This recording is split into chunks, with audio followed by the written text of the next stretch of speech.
Assalamualaikum warahmatullahi wabarakatuh. Kembali lagi bersama channel Cerita Sandikala. Kali ini kita akan mengungkap sebuah cerita yang sudah lama beredar di kalangan masyarakat. Namun masih banyak yang belum tahu apa yang sebenarnya terjadi. Kisah ini berjudul Mobil Jenazah. Sebuah cerita yang berasal dari sebuah kota kecil yang sunyi. Jangan lupa matikan lampu dan siapkan diri kalian, karena kisah ini akan membawa kalian ke dalam kegelapan yang tak terbayangkan sebelumnya. Sebelum kita lanjut ke ceritanya, mohon untuk tekan terlebih dahulu tombol like dan juga tombol subscribe di video ini. Nyalakan juga lonceng notifikasinya agar tidak ketinggalan dengan cerita-cerita terbaru di channel ini. Dan seperti apa ceritanya kali ini, langsung saja kita masuk ke kisah ceritanya. Cerita ini bermula pada suatu malam yang tenang, ketika seorang pria bernama Dimas menerima tawaran pekerjaan yang tampaknya sangat biasa. Dimas, seorang sopir yang bekerja di rumah duka, biasa mengantarkan jenazah dari rumah duka ke pemakaman. Pekerjaan yang tidak pernah dipertanyakan banyak orang. Namun, malam itu, sesuatu yang sangat berbeda akan terjadi. Dimas bekerja di rumah duka kecil yang sudah lama berdiri di pinggiran kota. Rumah duka itu selalu memiliki suasana yang hening, kadang terasa menekan. Tetapi malam itu, Dimas mendapat telepon dari seorang pengurus rumah duka yang meminta dia untuk mengantar satu jenazah ke pemakaman yang jauh di luar kota. Tidak ada yang aneh dalam permintaan tersebut, tetapi ada sesuatu yang membuatnya merasa tidak nyaman. Walaupun demikian, Dimas hanya menganggapnya sebagai pekerjaan biasa, tidak ada yang perlu dikhawatirkan. Dimas, besok ada pengantaran jenazah. Pagi-pagi sekali, tolong antar ya. Peti sudah siap, kata pengurus rumah duka dengan suara yang terdengar sedikit terburu-buru. Dimas menjawab dengan suara tenang, tentu, Pak. Tidak masalah. Pagi harinya, Dimas datang ke rumah duka dan melihat peti mati yang sudah terbungkus rapat. Tidak ada yang berbeda. Namun, ketika ia memeriksa dokumen-dokumen yang ada di meja, ia mendapati sesuatu yang mencurigakan. Nama jenazah yang tertera di sana tidak pernah ia dengar sebelumnya. Nama yang terdengar sangat asing, bahkan terkesan seperti nama yang sengaja disembunyikan. Dimas pun merasa sedikit gelisah, tapi dia tetap memutuskan untuk melanjutkan pekerjaan ini. Dimas membawa peti mati itu ke dalam mobil jenazah, sebuah kendaraan besar dengan desain hitam metalik yang biasanya digunakan untuk mengantar jenazah. Mobil itu seakan selalu membawa aura yang gelap, tetapi Dimas sudah terbiasa. Dia memulai perjalanan menuju pemakaman yang disebutkan, yang terletak jauh di luar kota. Meskipun jalanan yang ia lalui sepi, tidak ada yang aneh, kecuali perasaan aneh yang tiba-tiba datang begitu ia mulai melaju.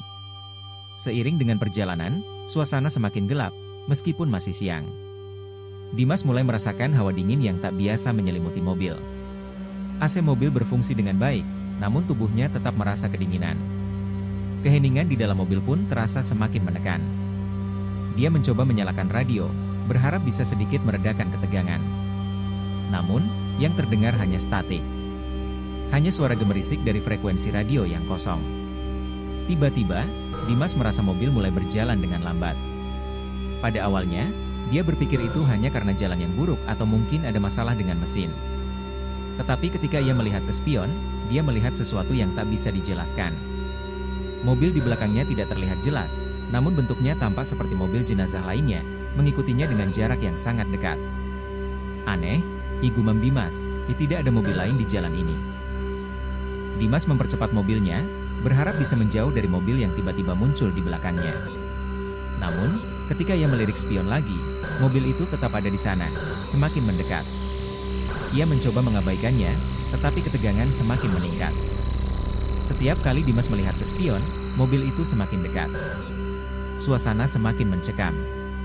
Tiba-tiba, saat ia melewati sebuah tikungan, mobilnya berhenti mendadak. Mesin mobil mati seketika, meskipun ia sudah mencoba menyalakannya beberapa kali. Dimas turun dari mobil dan memeriksa mesin. Tidak ada yang aneh. Semua terlihat normal. Dia kembali masuk ke dalam mobil dan berusaha menyalakan mesin sekali lagi. Tetapi, kali ini, suara aneh terdengar dari belakang mobil. Suara itu bukan suara mesin atau angin. Itu adalah suara yang terdengar seperti langkah kaki, pelan namun jelas. Langkah itu semakin mendekat, namun saat Dimas melihat ke belakang, tidak ada siapa-siapa. mobil jenazah yang tadi ada di belakangnya juga menghilang. Apakah ini hanya imajinasiku? Dipikir Dimas, sambil mencoba menenangkan dirinya. Namun, ketegangan itu semakin menguat. Ia merasa ada sesuatu yang tidak beres. Mengapa mobil itu mengikuti begitu dekat? Kenapa mesin mobilnya tiba-tiba mati? Dimas memutuskan untuk melanjutkan perjalanan meskipun perasaan tidak nyaman semakin mengganggu. Namun, setiap kali ia melirik ke spion, mobil jenazah yang tadi mengikutinya seakan masih ada di sana. Tak terbayangkan oleh Dimas, bahwa perjalanan ini akan membawanya ke dalam kegelapan yang lebih dalam, di mana segala sesuatu yang ia anggap biasa akan berubah menjadi mimpi buruk yang tak terhindarkan. Begitu ia melaju kembali di jalan yang semakin sunyi, Dimas merasa ada sesuatu yang salah. Mobilnya seakan bergerak sendiri, meluncur melewati jalanan yang semakin gelap dan sempit. Di sepanjang perjalanan, tidak ada tanda-tanda kehidupan, tidak ada kendaraan lain, tidak ada rumah, bahkan lampu jalan pun mulai menghilang. Hanya kegelapan yang menyelimuti, seakan dunia luar sudah lama tidak menyentuh tempat ini. Dimas mengerutkan kening, berusaha keras untuk tetap tenang.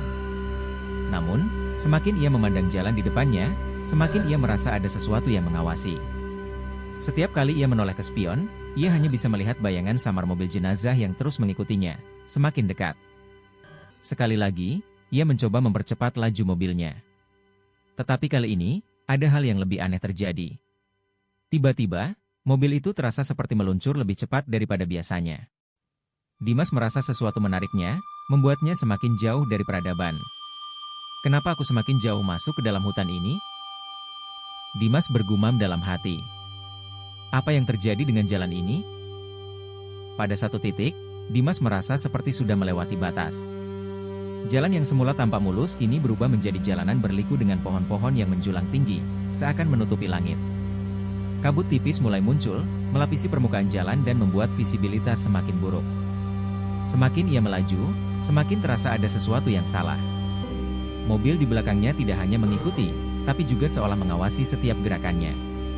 Ponsel Dimas yang tadi sempat hilang sinyal tiba-tiba berbunyi. Sebuah pesan masuk, tanpa pengirim.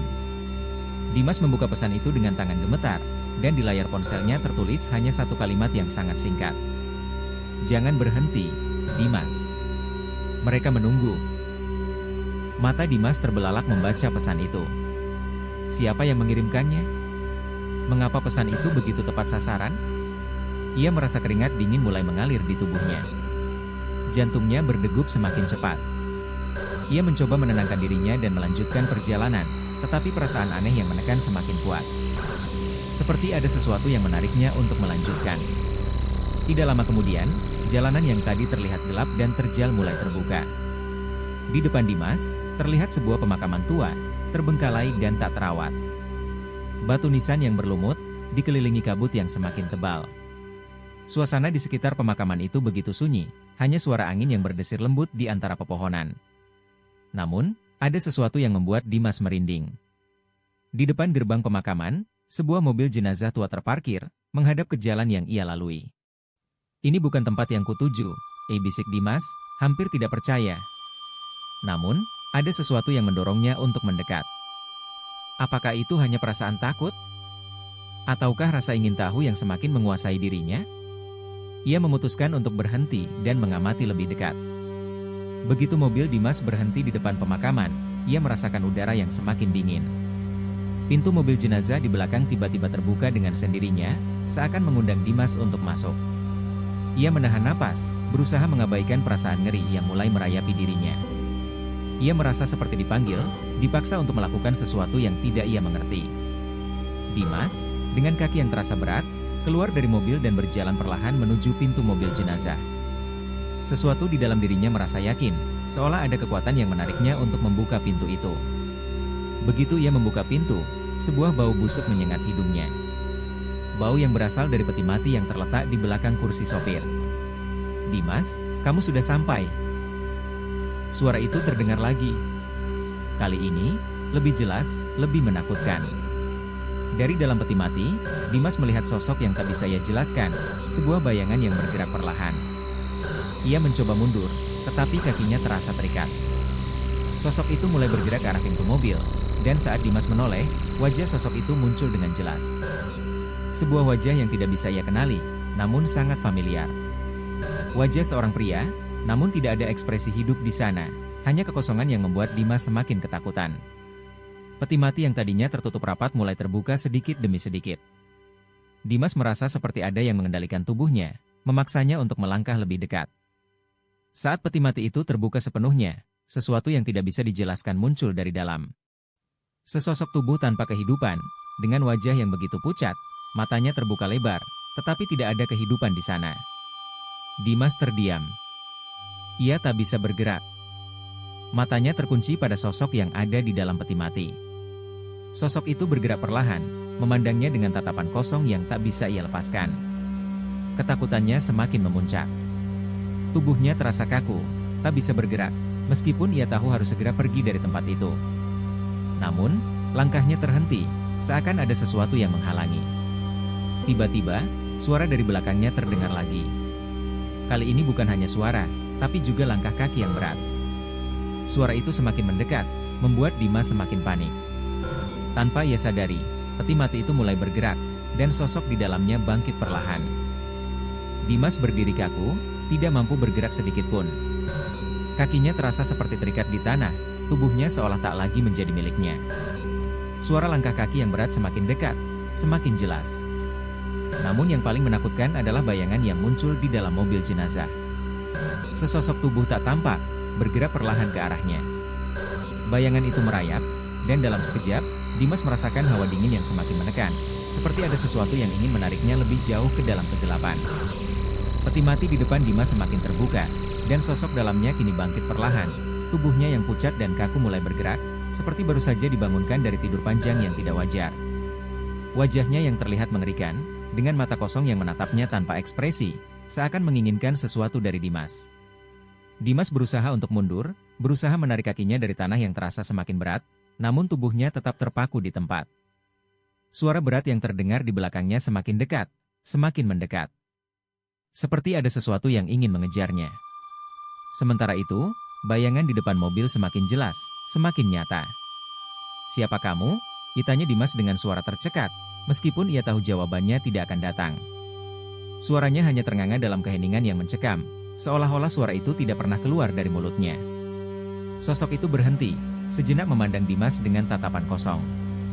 Seperti mengukur waktu, menghitung detik-detik yang semakin terasa berat. Begitu lama, begitu menegangkan. Setelah beberapa detik yang terasa seperti berjam-jam, sosok itu akhirnya membuka mulutnya. Suara yang keluar bukan suara manusia. Suara itu seperti bisikan, namun ada gema yang mencekam. "Dimas, sudah saatnya kamu bergabung." Kata-kata itu membuat seluruh tubuh Dimas tergetar. Tubuhnya yang semula terasa kaku mulai menggigil hebat. Perasaan takut yang luar biasa menyelimuti dirinya. Setiap inci tubuhnya seperti ingin meledak karena ketegangan yang tidak tertahankan. Namun, ia masih berusaha untuk bertahan. Tiba-tiba, sesuatu yang lebih mengerikan terjadi. Di dalam mobil jenazah, pintu belakang terbuka lebar. Dari dalam, sebuah tangan putih pucat tiba-tiba muncul, menjulur keluar dengan gerakan yang tidak wajar. Tangan itu bergerak seperti mencari sesuatu, atau mungkin mencari Dimas. Tubuh Dimas terasa semakin berat, semakin terhisap oleh kegelapan yang perlahan datang menghampiri. "Sial, apa yang harus kulakukan?" Dimas bergumam, panik. Dalam keadaan seperti itu, ia sadar bahwa tidak ada yang bisa ia lakukan untuk melawan atau melarikan diri. Setiap gerakannya seolah terhambat oleh kekuatan yang tak terlihat, kekuatan yang semakin kuat. Namun, pada saat itu, Dimas mendengar suara langkah kaki lain, lebih keras, lebih berat. Langkah itu datang dari arah pemakaman, bukan dari dalam mobil jenazah. Dimas menoleh, mencoba untuk melihat apa yang terjadi. Di ujung pemakaman, muncul sosok lain, seorang pria berpakaian serba putih, berjalan perlahan menuju arahnya. Wajahnya tidak terlihat jelas, namun aura yang ditimbulkannya sangat menakutkan. Dimas merasa tubuhnya tidak mampu lagi menahan ketegangan. Ia berusaha untuk lari, tetapi sepertinya tubuhnya tidak bergerak. "Apa yang mereka inginkan dariku?" pikirnya. Dalam kebingungannya, suara pria berpakaian putih itu terdengar lagi, kali ini lebih jelas. "Jangan takut, Dimas. Kami hanya ingin menuntaskan perjalananmu yang belum selesai. Kamu harus bersama kami, di sini, untuk selama-lamanya." Perasaan Dimas semakin kacau, campuran antara takut dan bingung. Semua ini terlalu absurd, terlalu tidak masuk akal. Bagaimana bisa ia terjebak di tempat seperti ini? Mengapa ia harus berada di sini, di pemakaman ini, dengan semua sosok yang tak bisa dijelaskan? Ia ingin berteriak, namun suaranya hilang. Ia ingin lari, namun tubuhnya terhenti. Hanya ada kesunyian yang menelan seluruh keberadaannya. Pada saat yang sama, sebuah cahaya samar mulai menyinari bagian dalam pemakaman, dan sosok yang baru muncul itu berhenti tepat di depan Dimas. Sosok pria berpakaian putih itu mengulurkan tangannya, seolah-olah menawarkan sesuatu yang tidak bisa Dimas tolak. "Tidak, aku harus keluar dari sini," kata Dimas dengan penuh kebingungan dan ketakutan. Dengan segala kekuatan yang tersisa, ia mencoba menarik tubuhnya untuk bergerak, berusaha berlari sekuat tenaga. Namun, seolah-olah dunia itu tidak mengizinkannya. Ketika Dimas berbalik, langkah kaki berat itu kembali terdengar, kali ini lebih cepat. Sosok yang ada di dalam mobil jenazah, yang awalnya hanya bayangan, kini muncul dengan jelas. Ia berjalan ke arah Dimas dengan gerakan yang tidak wajar, seperti tubuh yang terpotong-potong. Setiap langkahnya penuh dengan suara berderak, seakan tulangnya patah-patah. Sosok itu mendekat, semakin mendekat, dengan wajahnya yang tak mengenal belas kasihan. Dimas mencoba berteriak, namun suara itu tidak keluar. Tiba-tiba, tubuhnya terasa ringan, seperti diangkat oleh suatu kekuatan yang tidak dapat ia lihat. Saat itu, ia merasakan sesuatu yang aneh, seolah-olah ia tidak lagi berada di dunia yang sama.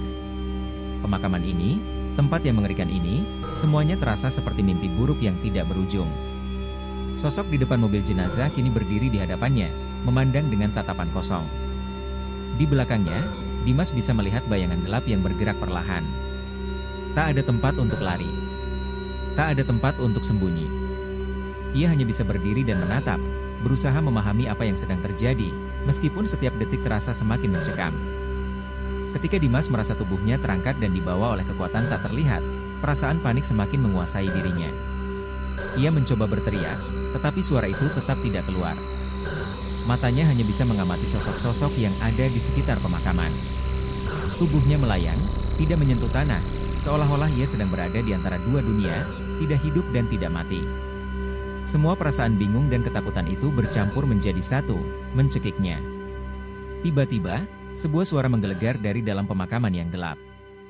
"Dimas, sudah waktunya kamu bergabung dengan kami." Suara itu terdengar semakin jelas, semakin dekat. Dimas merasa seakan ada banyak mata yang memandangnya, dari segala penjuru. Dan suara itu datang dari bayangan yang tak tampak, suara yang muncul dari mana saja, seolah memantul dari setiap sudut pemakaman. Namun, yang lebih menakutkan adalah kenyataan bahwa kini ia merasa seperti terperangkap dalam sebuah labirin yang tak berujung. Semua jalan keluar terasa tertutup rapat. Pemakaman ini tidak tampak seperti tempat yang biasa. Tanahnya yang becek, nisan-nisan yang tampak seperti melambai, dan kabut yang semakin tebal seakan mengaburkan semuanya. Bahkan cahaya bulan yang semula menerangi tempat itu kini mulai meredup, menyisakan hanya gelap yang pekat. Dimas, yang kini terhanyut dalam perasaan bingung, berusaha mencari jalan keluar. Namun, semakin ia berjalan, semakin banyak sosok yang muncul di hadapannya. Sosok-sosok yang tak pernah ia lihat sebelumnya.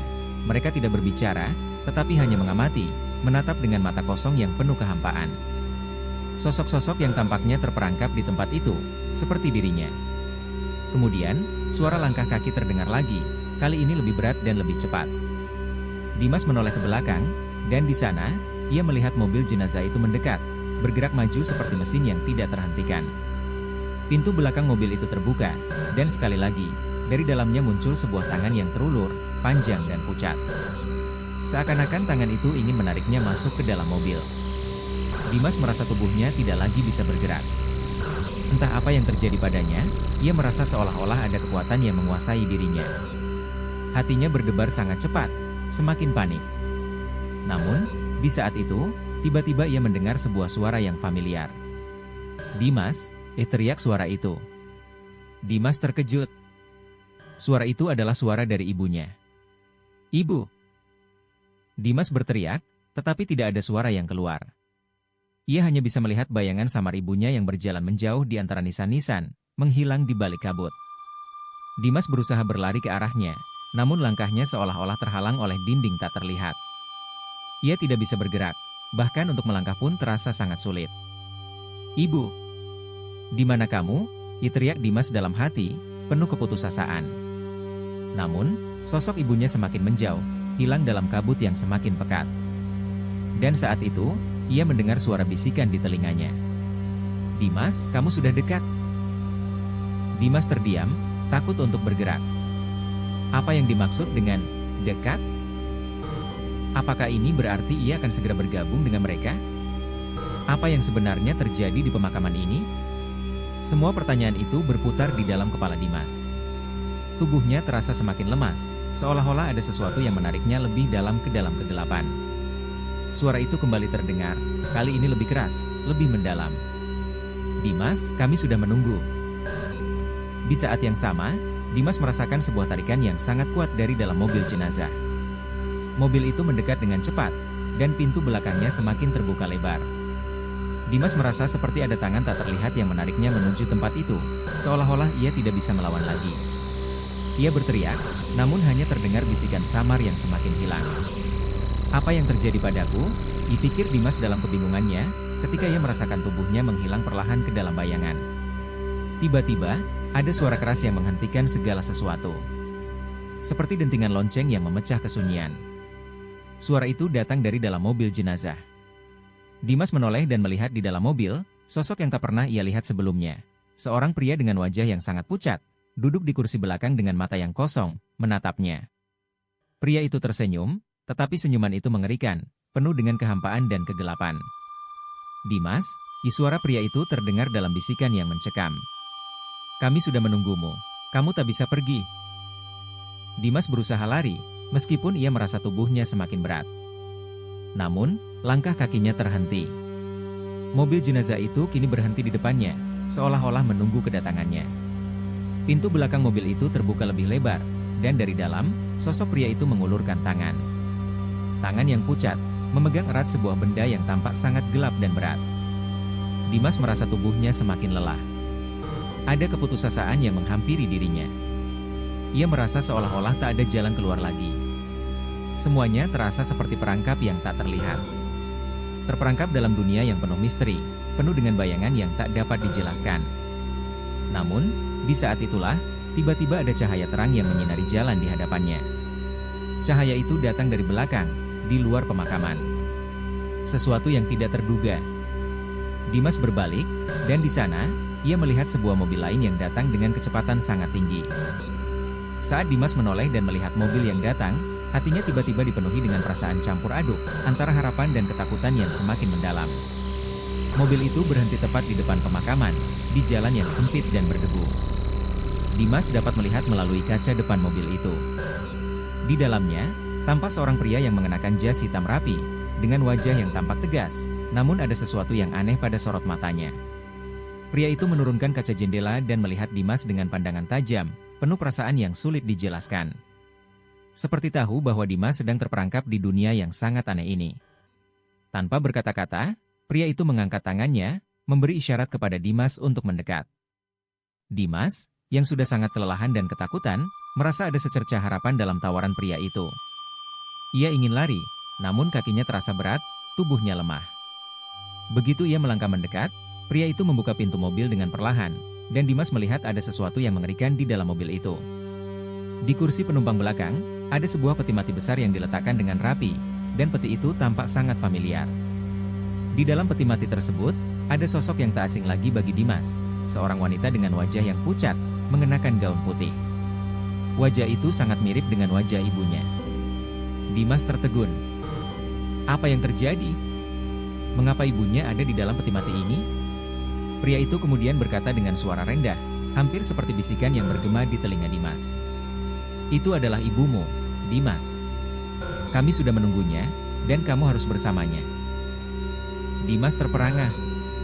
"Tidak. Itu tidak mungkin," teriaknya, tetapi suara itu tertelan oleh kabut yang semakin pekat. Pria itu hanya tersenyum, tetapi senyumnya bukanlah senyuman manusia. Senyum itu kosong, tanpa rasa, tanpa emosi. Ia perlahan menarik Dimas ke dalam mobil. Dengan gerakan yang sangat kuat, pria itu menuntun Dimas menuju kursi belakang mobil, tempat peti mati itu berada. Dimas berusaha melawan, tetapi tubuhnya terasa semakin lemah. Setiap gerakannya seolah terhalang oleh kekuatan yang lebih besar. Matanya mulai berkabut, dan pikirannya semakin kabur. Ia merasa seperti tubuhnya semakin terhisap ke dalam kegelapan yang sangat dalam. Semuanya terasa semakin tak terkendali.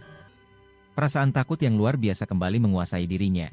Tetapi ada juga perasaan hampa, seakan ia tidak lagi memiliki kekuatan untuk melawan. Saat itu, tiba-tiba peti mati yang ada di dalam mobil terbuka perlahan. Sosok ibunya, yang sebelumnya tampak seperti tidur, perlahan membuka matanya. Namun, ketika ia melihat wajah ibunya, Dimas hampir tidak bisa mengenali apa yang ada di sana. Wajah ibunya berubah, menjadi lebih pucat, lebih kosong, lebih tidak manusiawi. Senyuman yang sebelumnya terlihat lembut kini menjadi senyuman yang mengerikan, penuh dengan kehampaan. Ibunya berkata dengan suara yang sangat berat dan asing. "Dimas, sudah waktunya. Kami semua menunggu di sini." Dimas berteriak, tetapi suaranya tertelan dalam keheningan yang sangat mencekam. Ia merasakan tubuhnya semakin terhisap ke dalam mobil, dan perasaan seperti terperangkap dalam sesuatu yang lebih besar dari dirinya. Seperti ia masuk ke dalam dunia yang tidak bisa ia jelaskan. Sosok ibunya yang kini semakin tampak asing dan menyeramkan terus menatapnya dengan tatapan kosong. Aku tidak mau seperti ini," kata Dimas dengan suara penuh ketakutan, berusaha melawan segala kekuatan yang menariknya. Tetapi semakin ia berusaha melawan, semakin kuat juga tarikan itu. Kekuatan yang datang dari dunia yang tidak ia pahami, dunia yang penuh dengan misteri dan kegelapan. Mobil jenazah itu mulai bergerak perlahan, meninggalkan pemakaman yang mencekam. Di luar, kabut semakin tebal, menyelimuti jalan-jalan yang sepi. Dimas, yang terjebak di dalam mobil bersama sosok-sosok tak jelas, merasa bahwa ia tidak lagi berada di dunia yang sama. Suasana yang hening, namun penuh dengan ancaman, semakin membuatnya terperangkap dalam ketakutan. Apa yang akan terjadi padaku? Pikir Dimas, merasa semakin terisolasi. Sosok ibunya, yang kini tidak lebih dari bayangan hampa, terus menatapnya dengan tatapan yang tak bisa ia tafsirkan. Tiba-tiba, suara dari dalam mobil kembali terdengar, kali ini lebih jelas, lebih nyata. "Dimas, jangan lari lagi. Ini adalah takdirmu." Dimas merasa tubuhnya kaku. Apa yang dimaksud dengan takdir ini? Apa yang akan terjadi padanya? Semua yang terjadi sebelumnya, semua ketakutan, semua misteri, sekarang tiba-tiba terasa sangat nyata. Mobil jenazah itu terus bergerak, melaju lebih jauh ke dalam kegelapan malam yang semakin pekat. Apa yang sebenarnya terjadi pada Dimas? Apakah ini akhir dari kisahnya? Dan mengapa mobil jenazah itu terus mengikutinya, membawa Dimas menuju sesuatu yang lebih mengerikan? Teman-teman, kisah ini berakhir di sini. Namun misteri yang terungkap di sepanjang perjalanan ini, tetap menghantui. Kita tidak pernah tahu apakah Dimas akan selamat ataukah dia menjadi bagian dari kisah kelam ini, yang terus berlanjut di jalan-jalan gelap yang tak pernah tampak ujungnya.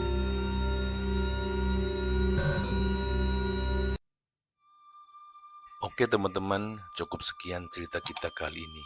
Bagaimana menurut kalian cerita ini? Tulis di kolom komentar dan semoga apa yang ada di kisah cerita ini menjadi pelajaran untuk kita semuanya. Dan bagi teman-teman yang baru bergabung, jangan lupa tekan tombol like, share, dan komen, serta subscribe channel ini dan nantikan kisah-kisah cerita horor lainnya. Tetap di channel Cerita Sandekala. Wassalamualaikum warahmatullahi wabarakatuh.